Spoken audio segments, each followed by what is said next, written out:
بالله من الشيطان الرجيم. بسم الله الرحمن الرحيم.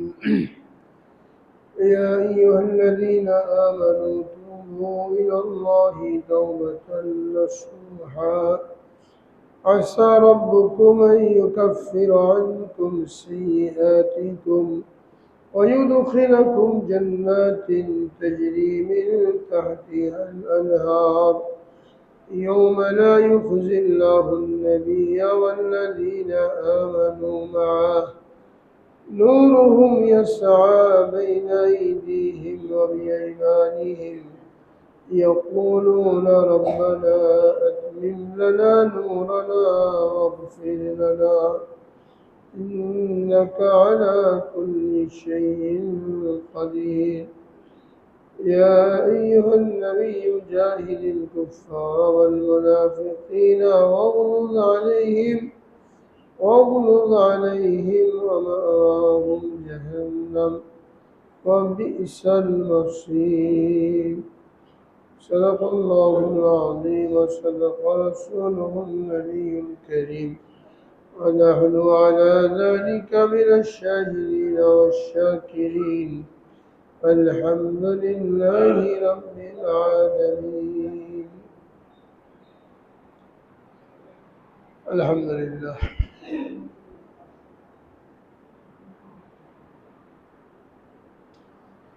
সূরা তাহরীম 28 পারা শেষ সূরা। এই সূরার 6 নম্বর আয়াত থেকে বিগত সপ্তাহে আলোচনা হয়েছিল। আজকে 7 নম্বর 8 নম্বর আয়াত তেলাওয়াত করা হলো। আগের আয়াতের মধ্যে যে বিষয়টা উল্লেখ ছিল সেটা হলো আল্লাহ রাব্বুল আলামিন ঈমানদারদেরকে সম্বোধন করে জাহান্নামের আগুন থেকে বাঁচার জন্য নির্দেশ দিয়েছেন। ইয়া আইয়ুহাল্লাযীনা আমানু কু আনফুসাকুম ওয়া আহলিকুম নার, তোমরা নিজেরাও জাহান্নামের আগুন থেকে বাঁচো, তোমাদের পরিবার পরিজন অধীনস্থ যারা আছে এদেরকেও জাহান্নামের আগুন থেকে বাঁচাও। নিজেকে আমরা কিভাবে জাহান্নামের আগুন থেকে বাঁচাবো এ সম্পর্কে আলোচনা হয়েছিল।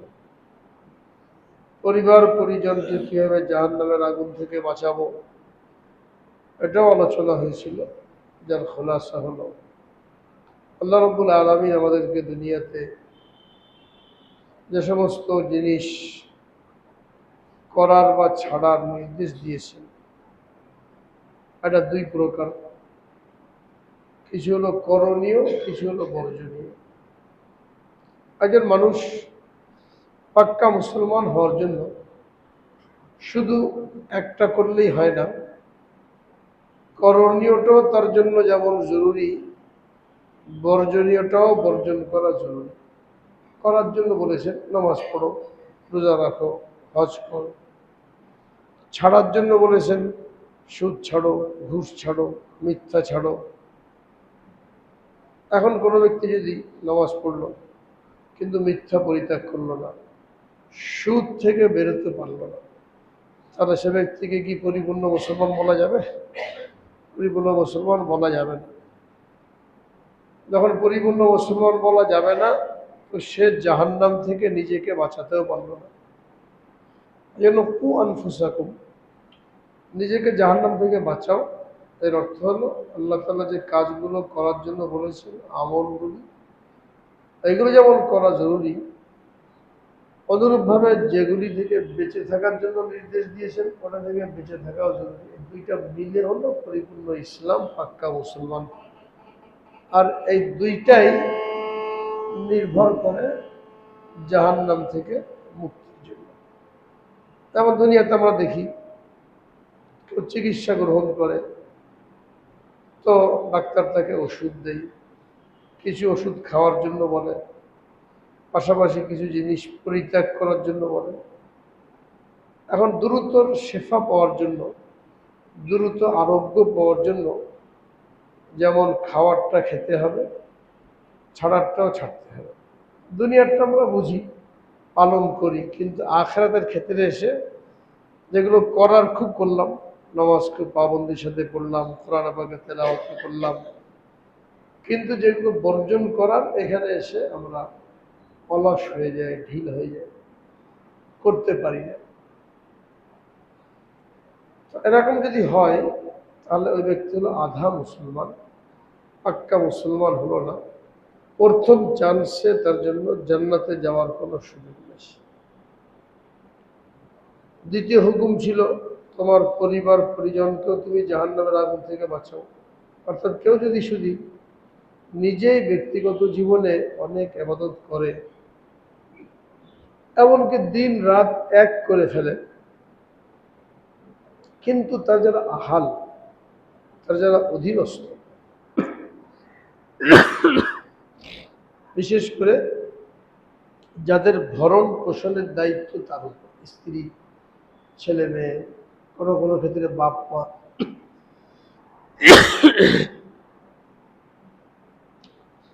তাদেরকেও জাহান্নামের আগুন থেকে বাঁচানোর জন্য ফিকির করা জরুরি। এ সম্পর্কে হাদিস শোনানো হয়েছিল যে বনি ইসরাইলের এক আবেদ, যে নিজে অনেক ইবাদত করেছে, কিন্তু তার মহল্লার লোকেরা আল্লাহ পাকের নাফরমানিতে লিপ্ত হয়ে জাহান্নামের উপযুক্ত হয়েছে। এই আবেদ অর্থাৎ ইবাদত করনেওয়ালা ব্যক্তি তার মহল্লার ওই লোকদেরকে জাহান্নাম থেকে বাঁচানোর জন্য কোনো ফিকির করে।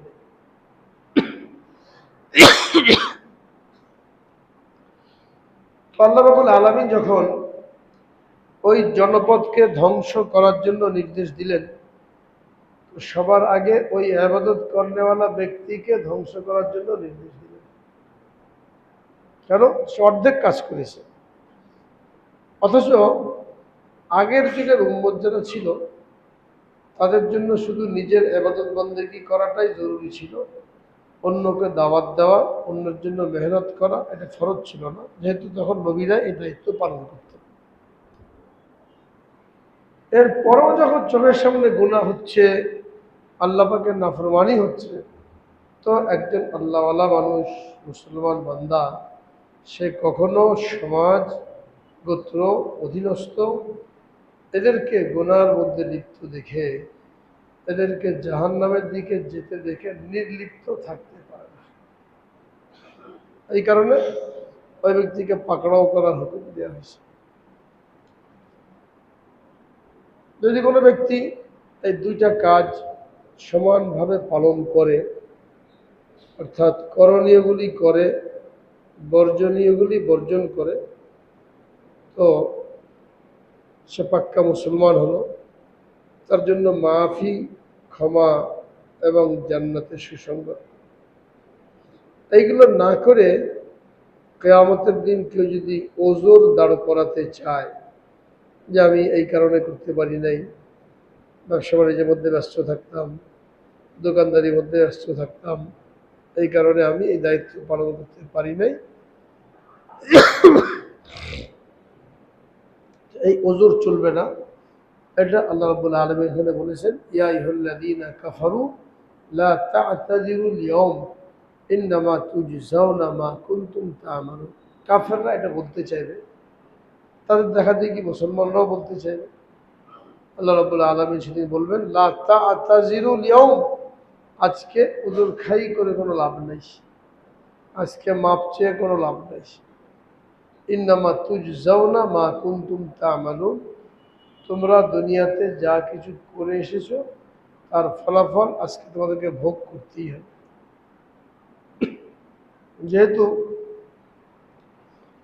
দুনিয়া হলো দারুল আমল, দারুল আসবাব, আখেরাত হলো দারুল জাযা, ওখানে আমল করার কোনো সুযোগ নেই, যা কিছু করার এখানে করে নিতে হবে।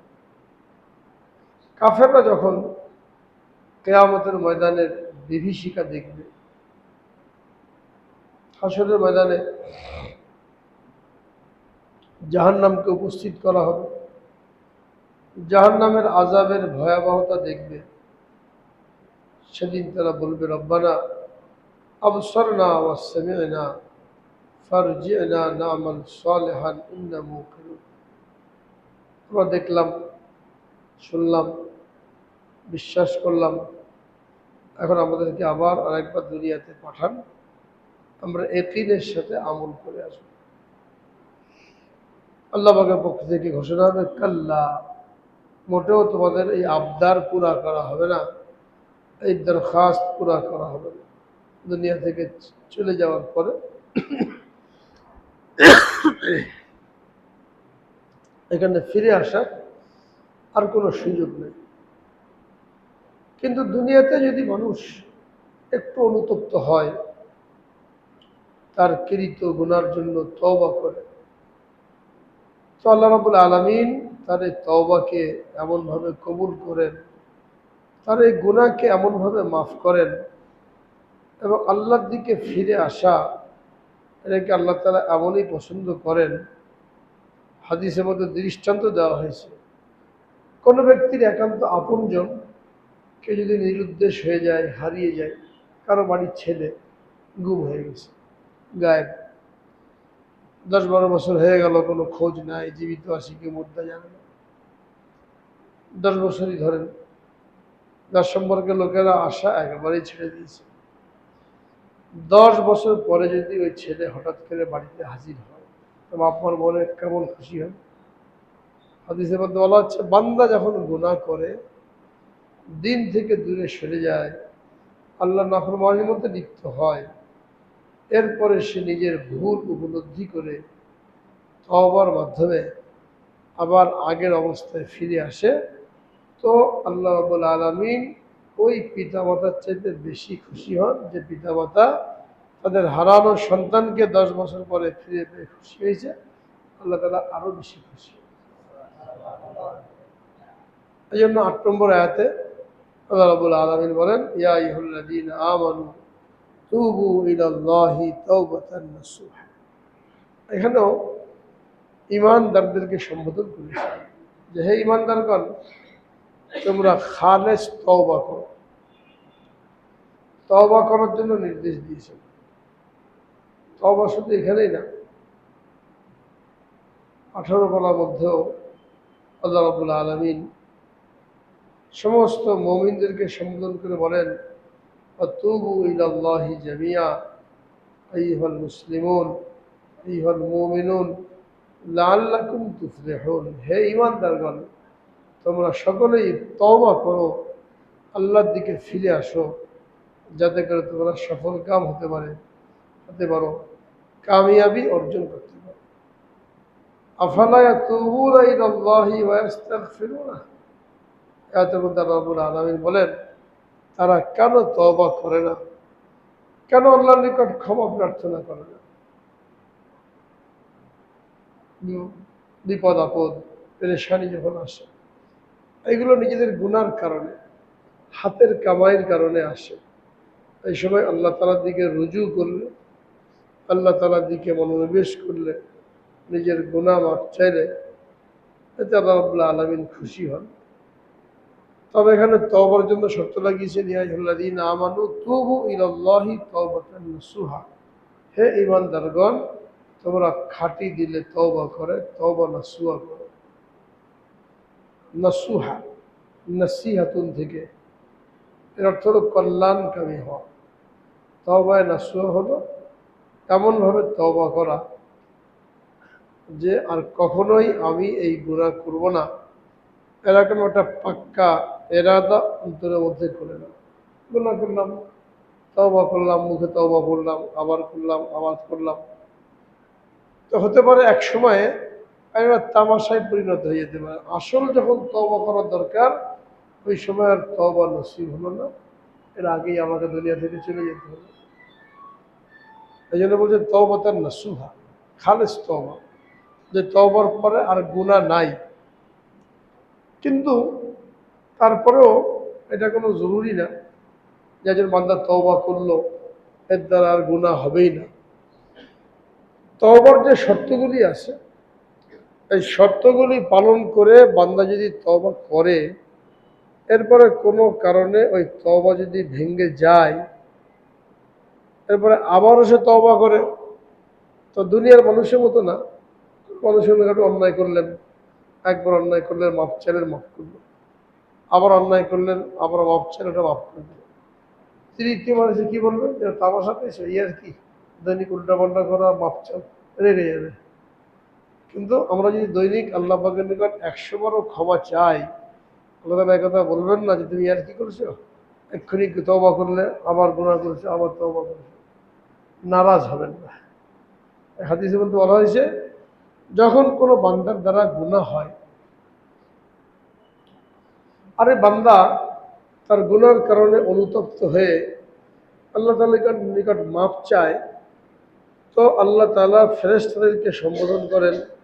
যে সমস্ত ফেরেশতারা আল্লাহ তাআলার সামনে থাকে সার্বক্ষণিক, তাদেরকে বলেন, দেখো আমার এই বান্দা গুনাহ করেছে, গুনাহ করার পরে সে বুঝতে পেরেছে যে তার একজন রব আছে, তার একজন পালনকর্তা আছে, সেই পালনকর্তাই শুধু গুনাহ মাফ করতে পারে, এটা সে বুঝতে পেরেছে, যে আমার কাছে মাফ চাচ্ছে। তোমরা সাক্ষী থাকো, আমি তার গুনাহগুলোকে মাফ করে দিলাম। তো তওবা এটা আল্লাহ রাব্বুল আলামিন অত্যন্ত পছন্দ করে। চতুর্থ পারার মধ্যে মুত্তাকিনদের 4টা গুণ বয়ান করা হয়েছে। উইদ্দাত লিল মুত্তাকিন, যে জান্নাত মুত্তাকিনদের জন্য তৈরি করা হয়েছে। এই মুত্তাকিন কারা, এদের পরিচয় বয়ান করতে যেয়ে, এদের গুণাবলী বয়ান করতে যেয়ে আল্লাহ রাব্বুল আলামিন 4টা গুণের কথা উল্লেখ করেছে, যে যার মধ্যে এই 4টা জিনিস পাওয়া যাবে, সে হলো মুত্তাকিন। ওইটা বয়ান করার পরে ওখানে যে পুরস্কারের কথা বর্ণনা করেছেন, উলাইকা জাযাহুম মাগফিরাতুম মির রাব্বিহিম, ঠিক এই আয়াতের মধ্যেও তওবার কথা বলার পরে এই একই পুরস্কারের কথা বলেছেন, আসা রাব্বুকুম আন ইউদখিলাকুম জান্নাতিন তাজরি মিন তাহতিহাল আনহার, যদি তোমরা তওবা করো খাঁটি দিলে, হতে পারে তোমাদের রব তোমাদেরকে এমন জান্নাতে প্রবেশ করাবেন যার তলদেশ দিয়ে নহর সমূহ প্রবাহিত, যেখানে তারা চিরদিন থাকবে। এর দ্বারা বোঝা গেল তওবা এর পরিণাম, ফলাফল, এটা হলো জান্নাত। কেন? যে তওবা করে তার সম্পর্কে হাদিসে বলা হয়েছে, তাইবু মিনাজ যামবি কামান লা যামবা লাহু, যে ব্যক্তি গুনাহ থেকে তওবা করলো, সে গুনাহ থেকে এমন পবিত্র হয়ে গেল কেমন যেন তার আমল নামায় কোনো গুনাহ নেই। যেমন গুনাহ থেকে পবিত্র হয়ে গেল তওবা করার কারণে, অর্থাৎ আল্লাহ তাআলার ক্ষমা লাভ করলো।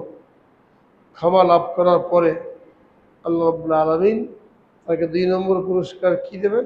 জান্নাতে প্রবেশ করাবেন। গুনাহ যখন নেই, তখন জাহান্নামে যাওয়ার তো কোনো কারণ নেই, জান্নাতেরই ফয়সালা হবে। তো 2 জায়গা একই তর্জে, একই ভঙ্গিতে তওবার ফজিলত এবং তওবার পরিণাম বর্ণনা করা হয়েছে।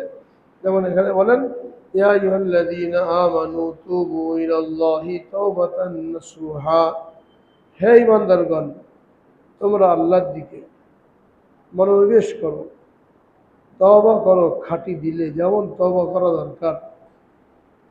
আসা রব্বুকুম আইয়ুকাফিরা আনকুম সাইয়্যাতিকুম, এই যে তোমরা গুনাহ করলে, গুনার পরে আবার তওবা করলে, আশা করা যায় তোমাদের রব তোমাদের গুনাহগুলিকে মাফ করে দেবেন।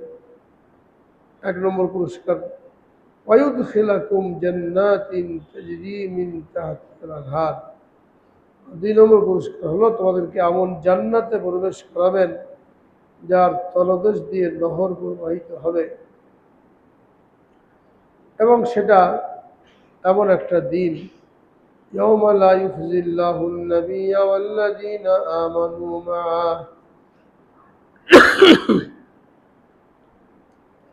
গুনার কারণে মানুষ লাঞ্ছিত হবে, কিন্তু যারা তওবা করে দুনিয়া থেকে গেল, এরা এই লাঞ্ছনা গঞ্জনা থেকে দূরে থাকবে। সামান্য দুনিয়াতে আমরা দেখি, যদি কারোর দ্বারা কোনো অন্যায় হয়, তো চুরি করেছে, মিথ্যা কথা বলেছে, কোনো মেয়ের ইজ্জত নষ্ট করেছে, তো এই সমস্ত গুনার কারণে সে নিজেকে অপরাধী মনে করে, লোক চক্ষুর অন্তরালে থাকে, লুকিয়ে লুকিয়ে চলে, লোক সমাজে আসতে চায় না, যে না জানি আবার আমার এই গুনার কথা ফাঁস হয়ে যায় বা আমাকে লোকেরা তিরস্কার করে। তো দুনিয়াতে কেউ তিরস্কার করলেই কি না করলেই কি, তারপরেও ওই ব্যক্তি এর থেকে পালানোর চেষ্টা করে, গোপন করার জন্য চেষ্টা করে। আখেরাতেও ঠিক একই অবস্থা হবে। সবার সামনে সবার আমলনামা খুলে দেওয়া হবে, তাকে পড়তে বলা হবে। সে শুধু নিজের আমলনামাই পড়বে না, নিজের আমলনামাই দেখবে না, অন্যদের আমলও তার সামনে থাকবে। ওই দিন যে লজ্জা, এটা দুনিয়ার লজ্জার থেকে 1000 গুণ বেশি। ওই লজ্জা থেকে বাঁচার জন্য চেষ্টা করে। দুনিয়ার লজ্জা থেকে বাঁচার জন্য গোপনে গুনাহ করি, টাকা পয়সা দিয়ে মিটমাট করার জন্য চেষ্টা করি। কত ঘটনা খুন করেছে, ধর্ষণ করেছে, টাকা পয়সা দিয়ে মিটমাট করার চেষ্টা করেছে। কেন? এখানে ইজ্জত ঠিক রাখার জন্য, মুখ কালো হবে, এটা থেকে বাঁচার জন্য। অথচ এই বেইজ্জতি, এই লাঞ্ছনা, এই তিরস্কার, এটা বলতে গেলে কিছুই না। কিন্তু আখেরাতে যখন ওজন করা হবে আমল, নেকি কিংবা বুদ্ধি, তো ওই তারাজু যেখানে আমল ওজন করা হবে, পাশে ফেরেশতা থাকবে। যখন কোনো বান্দার নেকির পাল্লা ঝুঁকে যাবে, তখন এই ফেরেশতা ঘোষণা করবে, অমুকের ছেলে অমুক কামিয়াব হয়ে গেছে। আর আল্লাহ না করেন কারোর যদি গুনার পাল্লা ঝুঁকে যায়, নেকির পাল্লা উপরের দিকে উঠে গেল, গুনার পাল্লা ঝুঁকে গেল, তো ফেরেশতা এলান করবে, অমুকের ছেলে অমুক নাকাম হয়ে গেছে। এই যে কোটি কোটি মানুষ, আত্মীয় স্বজন, পিতা মাতা, ভাই বোন, সবাই তো থাকবে, এদের সামনে যে বেইজ্জতি, কি নাকাম হওয়ার ঘোষণা,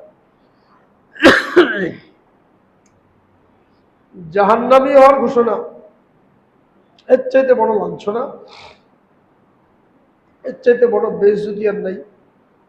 এর থেকে আল্লাহ তাআলা হেফাজত করবেন কিসের মাধ্যমে? তওবার মাধ্যমে। যেটা বলছেন, ইয়াউমা লা ইউখজিল্লাহু নাবিয়্যা ওয়াল্লাযীনা আমানু মাআ, সেটা এমন দিন হবে যেদিন আল্লাহ তাআলা কোনো নবীকে লাঞ্ছিত করবেন না।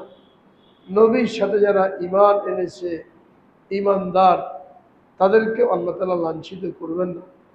এবং এই তওবার কারণে তারা একটা নূর লাভ করবে। নূরুহুম ইয়াসআ বাইনা আইদিহিম ওয়া বিআইমানিহিম, এই নূরটা তাদের সামনে, তাদের ডাইনে ছোটাছুটি করতে থাকবে, আলো। এবং এই আলোটা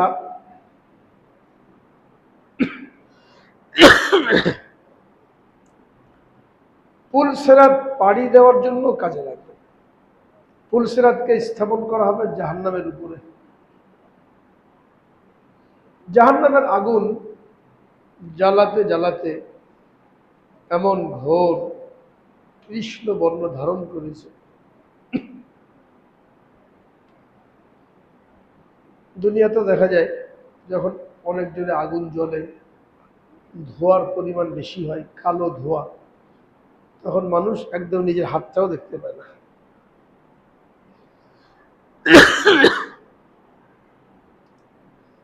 তো জাহান্নামের আগুনকে হাজার হাজার বছর প্রজ্বলিত করার কারণে এই জাহান্নামের আগুন কৃষ্ণ বর্ণ ধারণ করেছে, ধোঁয়া এই পরিমাণ যে মানুষ নিজের হাতটাও দেখতে পারবে না।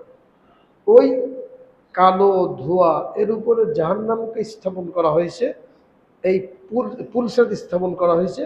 এই পুলসিরাত পার হয়ে মানুষ ওপরে যাবে, ওদিকে জান্নাত, এদিকে হাসরের ময়দান, ওপরে জান্নাত, মাঝখানে পুল।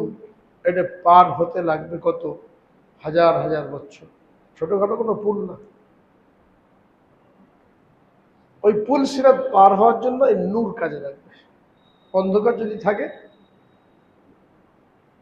তাহলে পুলসিরাত বলা হয়েছে আদাক্কু মিনাশ শার, চুলের চাইতে চিকুন, তরবারির চাইতে ধারালো। চুলের চাইতে চিকুন হবে, তরবারির চেয়ে ধারালো হবে, কেটে কেটে মানুষ পড়ে যাবে।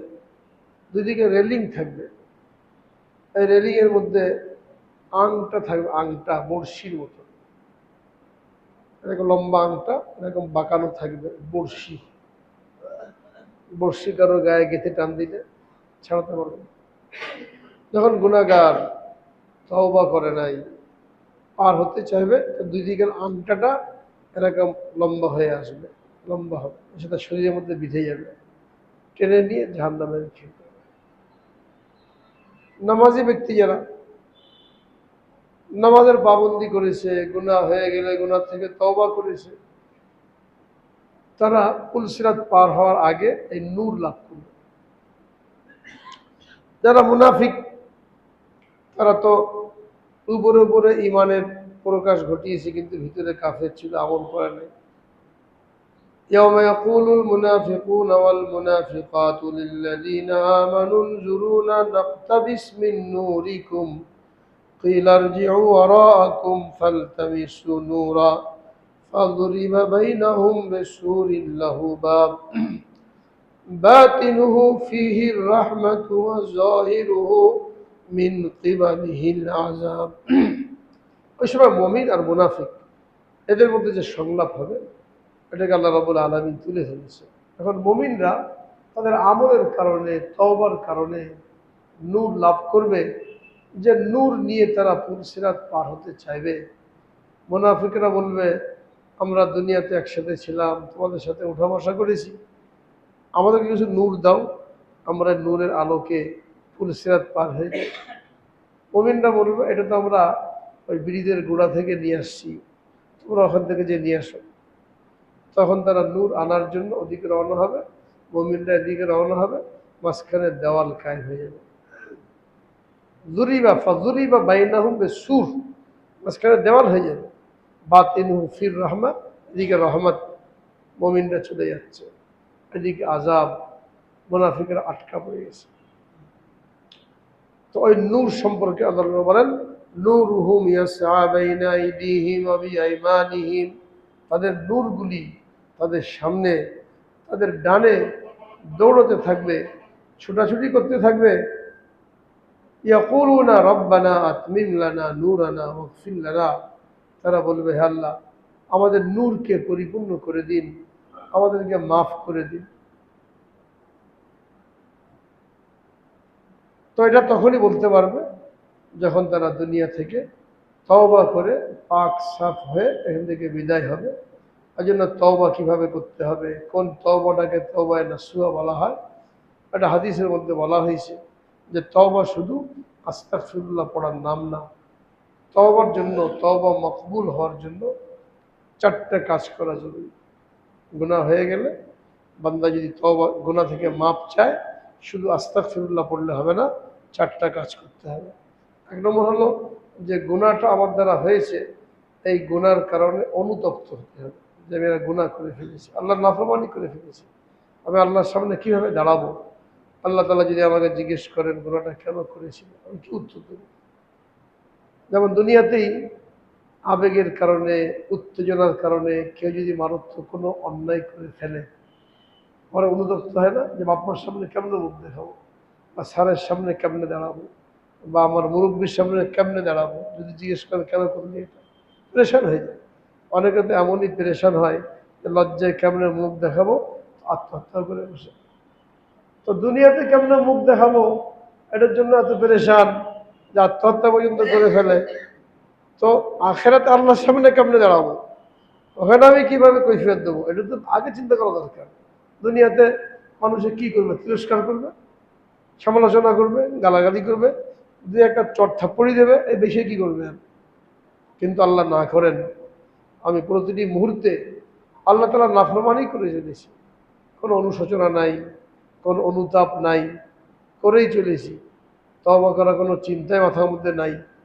যদি অবস্থা মৃত্যু চলে আসে, তো আমি কিভাবে আল্লাহর সামনে দাঁড়াবো, এটাকে বলা হয় অনুতাপ, অনুতপ্ত হওয়া। গুনাহ যখন হয়ে যায় তো অনুতপ্ত হওয়া। অনুতপ্ত না হয়ে শুধু মুখে আস্তাগফিরুল্লাহ পড়লাম, কোনো কাজ হবে? অনুতপ্ত হতে হবে। 2 নম্বরে মনে মনে সংকল্প করতে হবে আমি গুনাহ আর করবো না। এটা মনে করলে হবে না যে সংকল্প করে বা কি করবো, কালকে তো আবার এই গুণাটা হয়ে যাবে। এটা শয়তান ধোঁকা দেয়, এখন তওবা করে কি হবে, কালকে আবার এই গুনাহ হবে। কালকে হবে কি হবে না ওটা আমার দেখার বিষয় না। আমার দেখার বিষয় হলো এখন গুনাহ হয়ে গেছে, এখন আমার জন্য তওবা করার বিধান। কালকে আমি এটাকে ধরে রাখতে পারবো কি পারবো না, এটা আমাকে চিন্তা করতে বলা হয় না, এটা আমার সাধ্যে না। এই মুহূর্তে গুনাহ হয়েছে, তওবা করতে হবে। যেমন হাদিসে মধ্যে বলা হয়েছে, আতবি সাইয়্যাতাল হাসানাতা তামহুহা, যখনই তোমার দ্বারা কোনো গুনাহ হয়ে যায় তখনই তুমি একটা নেকির কাজ করে ফেলো, তওবা করে ফেলো, তাহলে তোমার এই গুনাহটা মিটে যাবে। শয়তান ধোঁকা দেয় যে এখন তো গুনাহ করারই বয়স, 20-22 বছর বয়স, 25 বছর বয়স, এখন তওবা করে এই তওবাকে ধরে রাখতে পারবে না। কেন তওবা করা দরকার নাই, গুনাহ করতে থাকো, চুল দাড়ি পাকলে এরপরে তওবা করে ভালো হয়ে যাবে। বেশিরভাগ লোককেই শয়তান এই ধোঁকাটা দেয়, যার কারণে আমাদের তরুণ প্রজন্ম, নওজোয়ান তবকা গুনার পর গুনাহ করেই যাচ্ছে, না তো কোনো অনুশোচনা আছে, আর না তো এর থেকে ফিরে আসার কোনো ইচ্ছা এবং সংকল্প আছে। আর এভাবে যখন পাপের পাল্লা ভারী হয়, পাপের বোঝা ভারী হয়, তখন দেখা যায় অনেক আগে দুনিয়া থেকে চলে গেছে। লোকেরা কি বলে, অকালে মারা গেছে। হ্যাঁ, বয়স অল্প। আসলে অকালে থেকেও মারা যায় না, আর অল্প বয়সেও কেউ মারা যায় না। প্রত্যেকের জন্য তো সময় নির্দিষ্ট করা আছে। ইদা জা আজালহুম লা ইস্তাখিরুনা সাআতাও ওয়া লা ইস্তাকদিমুন, নির্ধারিত সময় যখন আসবে 1 সেকেন্ড এদিক ওদিক হবে না, সবার সময় নির্ধারণ করা আছে। বাকি মানুষে বলে যে পাপ বেশি হয়ে গেলে, পাপের পাল্লা ভারী হয়ে গেলে তাড়াতাড়ি বিরক্তি চলে পাপ আর বয়ে বেড়াতে পারছে না, যারা অল্প বয়সে মারা যায় এরকম লোকেরা মন্তব্য করে। তো এটা হতে পারে বাস্তব যে আরো বেঁচে থাকলে আরো বেশি গুনাহ হবে, আল্লাহ তাআলা আগেই নিয়ে গেছে। তো এই যে তওবা করতে গড়িমসি করলাম, আর আল্লাহ না করেন এই অবস্থায় যদি মৃত্যু চলে আসে, এবং ইদানিং দেখা যাচ্ছে এটা একটু বেশি, হঠাৎ করে মারা যাওয়া, অ্যাক্সিডেন্ট হওয়া, স্ট্রোক করা, ঘুমের মধ্যে স্ট্রোক করে ফেলে। আগে তো জানান দিয়ে, হ্যাঁ, প্রস্তুতি নিয়ে মানুষ মৃত্যুবরণ করতে অসুস্থ হয়েছে, বিছানায় পড়ে রয়েছে। কিন্তু অনেকেই বলছে হঠাৎ করে ভালো মানুষ রাতে খেয়ে দিয়ে ঘুমিয়েছে, সকালের দরজা খোলে না, হ্যাঁ, 8টা-9টা হয়ে গেছে, দরজা ভেঙে দেখে মৃত অবস্থায় পড়ে রয়েছে। দুপুরে খেয়ে দিয়ে শুয়েছে, আর উঠতে পারে নাই। ভালো মানুষ, রোগ ধরা পড়ে নাই, হঠাৎ করে দেখে দুটো কিডনি নষ্ট, আগে বুঝতেই পারে নাই, চেক করেছে দেখে দুটো কিডনি নষ্ট, 24 ঘন্টার মধ্যে শেষ। হচ্ছে না, এখন সুযোগই পাচ্ছে না মানুষ। তাহলে আমি আপনি কোন আশায় বসে থাকবো যে এখনো গুনার কারণে অনুতাপ আসলো না, এখনো গুনাহ ছাড়ার সংকল্প পয়দা হলো না, এখনো গুনাহ থেকে তওবা করার জন্য আমি প্রস্তুতি গ্রহণ করলাম না। আমি কি লম্বা হায়াতের গ্যারান্টি পেয়ে গেছি, আমি 60 বছর বয়সে মারা যাব?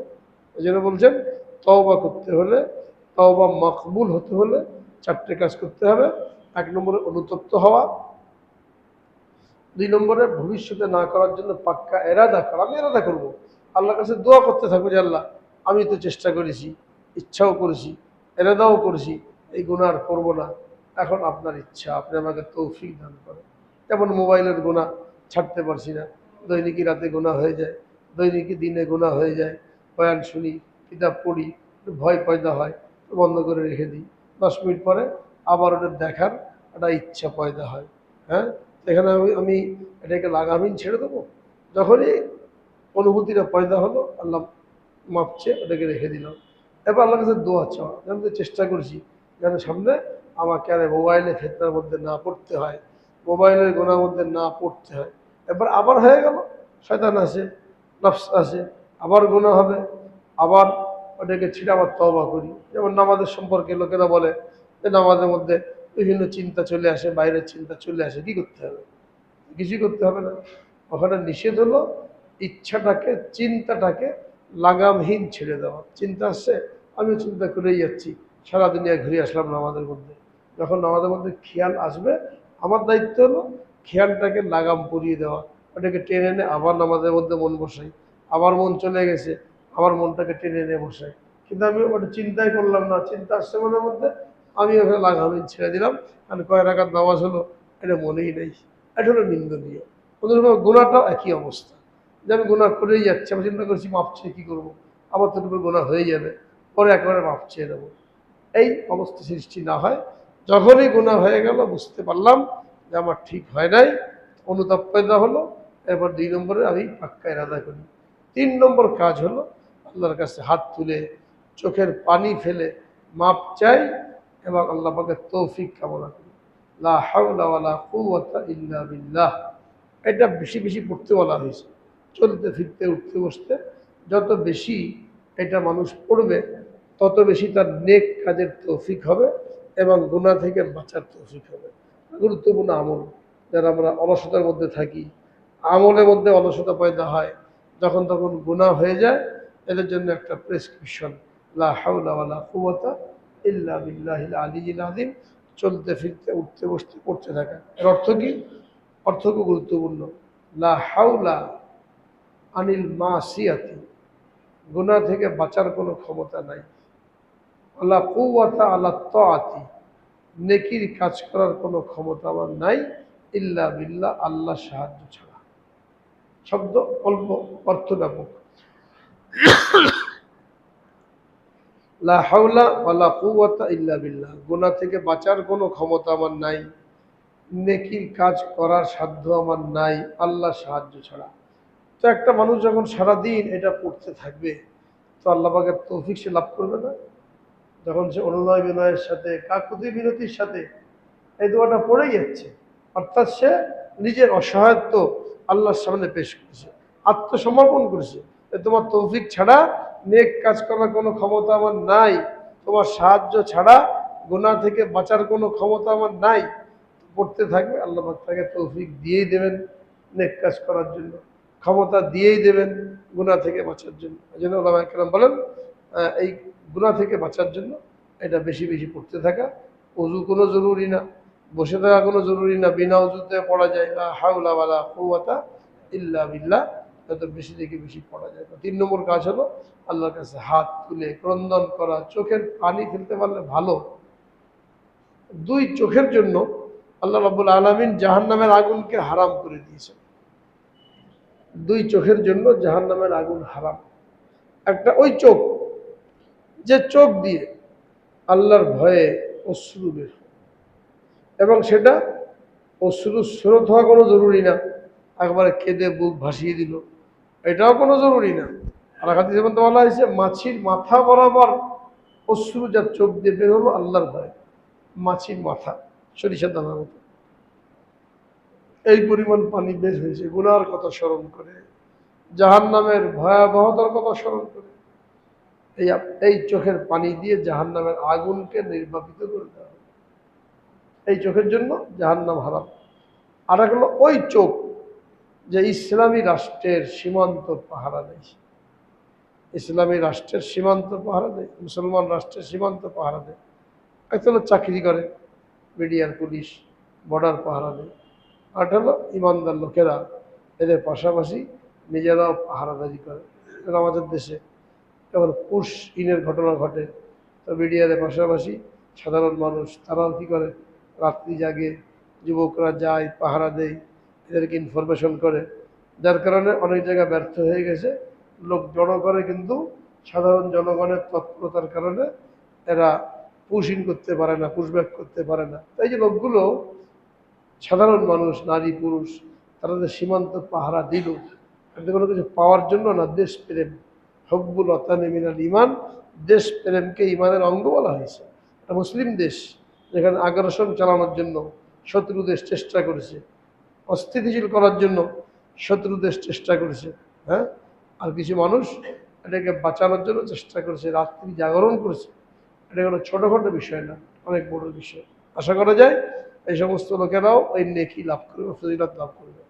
আর ইসলামী রাষ্ট্র যদি হয় আফগানিস্তানের মতন, তাহলে তো কোনো সন্দেহই নাই যেখানে সীমান্ত পাহারাদারি করা। এই হাদিসের মিসদাক কি বলা হয়েছে, 2 চোখের জন্য জাহান্নামের আগুন হারাম।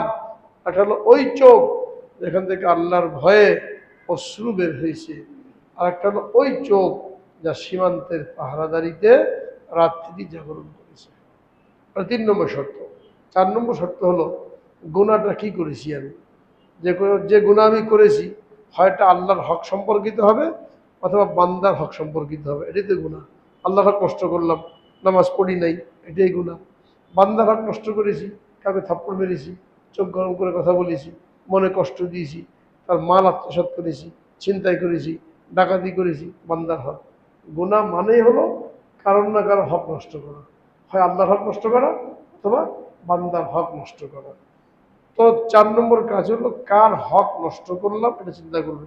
যদি আল্লাহর হক নষ্ট করে থাকে তো আদায় করার জন্য চেষ্টা করে। আল্লাহর হক কি, নামাজ পড়ে নাই, 10 বছর নামাজ পড়ে নাই, এখন নামাজ শুরু করেছে, তো এখন সে পিছনের হিসাব করে ওই নামাজগুলো কাজা পড়ার জন্য চেষ্টা করবে। 10 বছর রোজা রাখে নাই, এগুলো রাখতে শুরু করবে। জাকাত দেয় নাই, এগুলো দেওয়া শুরু করবে। কোনটা আল্লাহর হক কোনটা বান্দার হক এটা কিতাবে স্পষ্ট লেখা আছে। তো আল্লাহর হক যদি হয় ওটা আদায় করবে, আর বান্দার হক যদি হয় যারা বান্দার সাথে সম্পর্কিত এটা আদায় করবে। বান্দার হক আবার 2 প্রকার, একটা হলো তার অর্থের সাথে সম্পর্ক, আর একটা হলো শরীরের সাথে সম্পর্ক। আর্থিক ক্ষতি করা হয়েছে অথবা শারীরিক মানসিক ক্ষতি করা হয়েছে। আর্থিক ক্ষতি যদি হয় সুদ ঘুষ আত্মসাৎ জাল দলিল, হ্যাঁ, আরও যতভাবে আমরা মানুষের হক নষ্ট করি ওটাকে দিয়ে দিতে হবে। শুধু আস্তাগফিরুল্লাহ পড়লে চোখের পানি ফেললে মাফ হবে না। বান্দার হক নষ্ট করে আস্তাগফিরুল্লাহ পড়লাম বারবার, মাফ হবে? অনেকে আছে চাকরি বাকরি করে, চাকরি করে বেতন দেওয়া হয় জনগণের সেবা করার জন্য, তারা কি করে ঘুষ না হলে এই সেবাটা দেয় না। ঘুষ নিয়ে পরে কি করে ফাইল চালায়, হ্যাঁ, বকশিসের নামে বাধ্য করে দেওয়ার জন্য। এইগুলো হারাম। একজন চাকরিজীবী 30 বছর 40 বছর চাকরি করেছে, যত লোকের কাছ থেকে ঘুষ নিয়েছে রিটায়ার্ড হওয়ার পরে অথবা চাকরি মাঝামাঝি তার উপলব্ধি হয়েছে আমার এই কাজটা ঠিক হয় না, কারণ আস্তাগফিরুল্লাহ বললে কাজ হবে না। ওই লোকগুলোকে তালাশ করে ওই টাকাগুলো ফেরত দিতে। অনেকে মনে করে রিটায়ার্ড হয়ে হজ করে আসবো বা সব গুনাহ মাফ হয়ে যাবে। 30 বছর মানুষের হক নষ্ট করে ঘুষ নিয়ে উনি এখন হজ করে আসলেন, মাফ হবে? হারাম পয়সা দিয়ে হজ করা হয়েছে আর তামাশা করা হয়েছে আল্লাহর সাথে, আর ডবল গুনাহ হবে। হারাম মাল দিয়ে হজ করলে হজ হয় না, জাকাত দিলে জাকাত আদায় হয় না।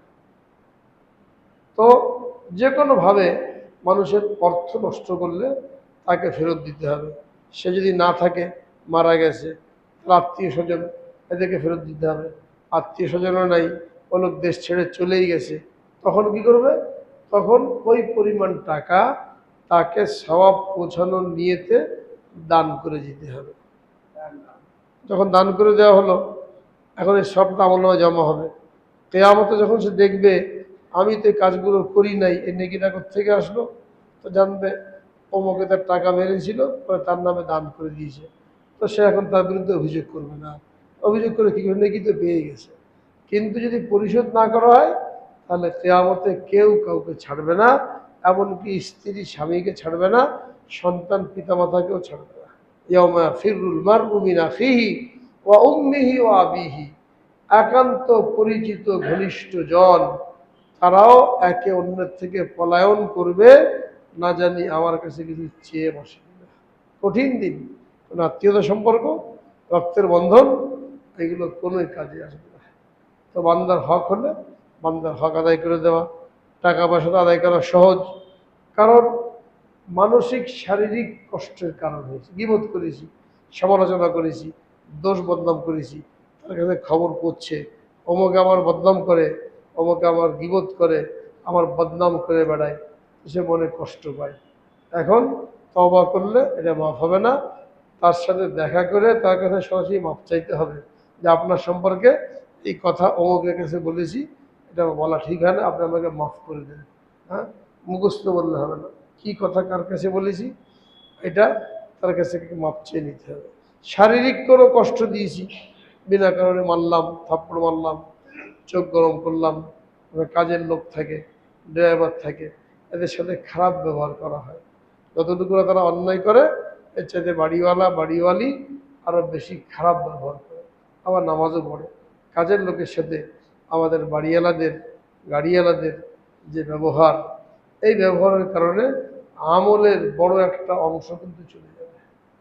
হাদিসের মধ্যে বলা হয়েছে যারা গরিব, যাদেরকে আল্লাহ রাব্বুল আলামিন তোমাদের অধীনস্থ বানিয়েছেন, তোমরা এদের উপরে দয়া করো। তোমাদের অধীনস্থ বানিয়েছে এই জন্য না যে তোমরা তার সাথে চাকরের মতো ব্যবহার করবে, এদের উপরে দয়া করো।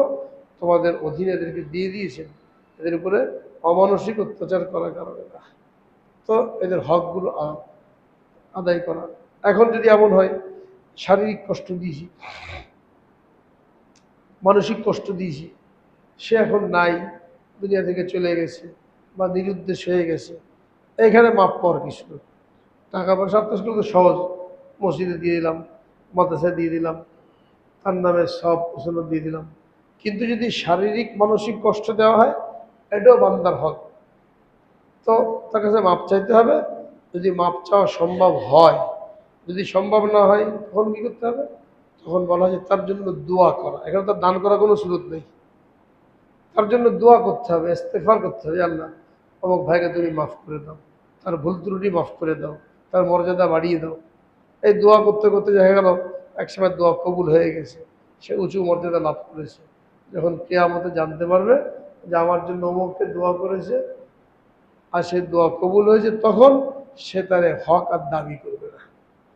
এখন এইভাবে যদি হকটা আদায় না করা হয়, তাহলে প্রত্যেকেই সুযোগে থাকবে হক দাবি করে ওখান থেকে পরিপূর্ণ উসুল করার জন্য।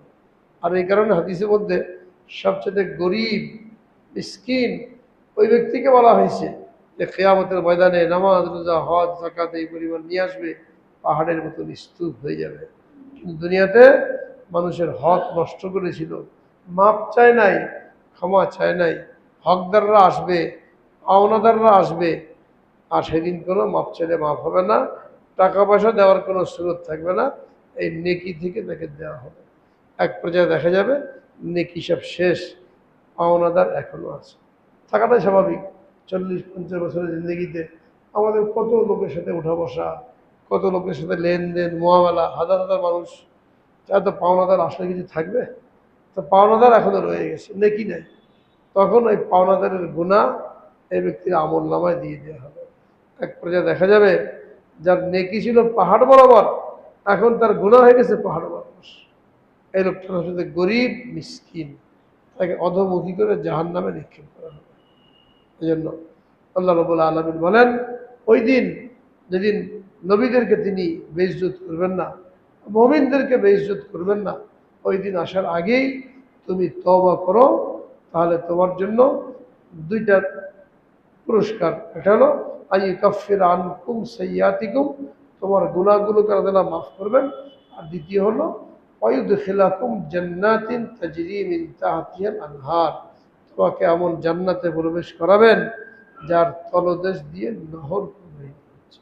এজন্য আমরা লজ্জা না করে, যখনই আপনার কোনো গুনাহ হয়ে যায়, দেরি না করে, লজ্জা না করে, কোনো রকম ধোঁকার মধ্যে না পড়ে তাৎক্ষণিক তওবা করার জন্য চেষ্টা করব, ধরে রাখবো, এরাদা করব এটাকে ধরে রাখার জন্য। এরপরে যদি ভুল হয়ে যায়, আমার ওই গুনাহটা হয়ে যায়, তখনও লজ্জার কিছু নেই। আল্লাহর কাছে কয়বার মাপ চাইব? এটা দুনিয়ার লোকের ক্ষেত্রে ধারণা করা যায়। দুনিয়ার লোক বলেও 2 বার অন্যায় করলে মাফ করে দিল, 3 বার করলে মাফ করে দিল, 4 বার আবার কি বলবে? বলি আর কি পেয়েছো, অন্যায় করার মাপ চাও। আল্লাহ তাআলা কখনো এরকম কথা বলবেন না, ইয়ার কি পেয়েছো নাকি, হ্যাঁ কালকে তওবা করলে আজকে এই গুনাহটা করছো। বরং যত বেশি আল্লাহর দিকে রুজু হবে, আল্লাহ তাআলা তত বেশি খুশি হবে। এমনকি হাদিসে বলা হয়েছে, তোমরা যদি গুনাহ না করো, তাহলে আল্লাহ তাআলা এমন জাতিকে পয়দা করবেন যারা গুনাহ করবে, গুনাহ করে আল্লাহর কাছে মাপ চাইবে। গুনাহ হয়ে যাবে, কিন্তু এরপরে আল্লাহর কাছে মাপ চাওয়া, এটাকে আল্লাহ কি করেন? পছন্দ করেন। তো আল্লাহ পাক সকলকে আমল করার তৌফিক দান করেন, সকলকে তওবায়ে নসুহা নসিব করেন। ওয়া আখিরু দাওয়ানা আলহামদুলিল্লাহি।